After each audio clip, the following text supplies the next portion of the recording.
Those who didn't know your partner was rich. How did you find out? I'd been dating Noah for 8 months and the guy was basically broke. Or at least that's what I thought. He wore the same 3 t-shirts on rotation, drove this beat-up Honda from like 2008 and always suggested we split the bill at McDonald's.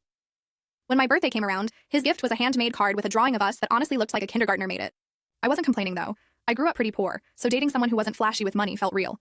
Plus, Noah was sweet, funny, and actually listened when I talked. We'd spend hours just walking around the neighborhood because neither of us could afford to do much else. Everything changed when his mom called him during one of our movie nights. She was crying about some family emergency and needed him to come home immediately. Noah went white as a sheet and said we had to leave right now. The whole drive to his house, he kept apologizing for ruining our night and muttered something about his family being complicated. When we pulled up to his address, my jaw literally dropped. We drove through massive iron gates with an actual security guard who waved at Noah like they were old friends. The driveway was longer than my entire street.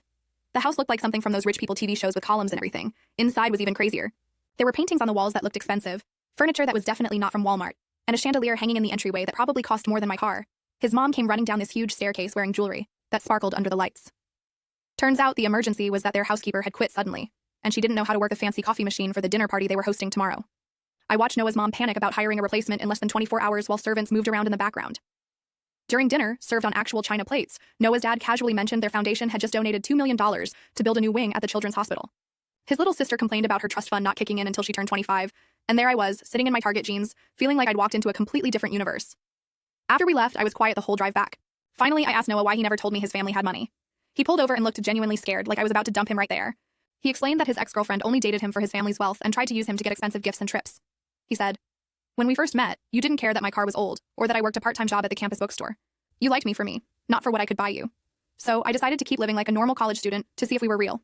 And suddenly, all the little things that hadn't added up before made sense. How he never seemed stressed about rent or groceries, how he always had exact change for everything, or how his beat-up car had this insanely nice sound system that probably cost more than the car itself. That's when he told me his dad owned some tech company I'd never heard of, but apparently everyone else had. His family was worth hundreds of millions. Noah could have been driving a Ferrari and living in a penthouse, but instead he chose to eat ramen noodles and shop at thrift stores because he wanted a normal relationship. The next week, he offered to take me on a real vacation to Hawaii. When I said I couldn't afford it, he laughed and said money wasn't an issue anymore. We flew first class, stayed at a resort that cost $1,000 a night, and he bought me clothes that actually fit properly, for the first time in years. But the craziest part was when we got back. Noah sat me down and said he'd been thinking about our future together. He wanted to pay off my student loans as an early graduation present. Just like that, $40,000 of debt, gone.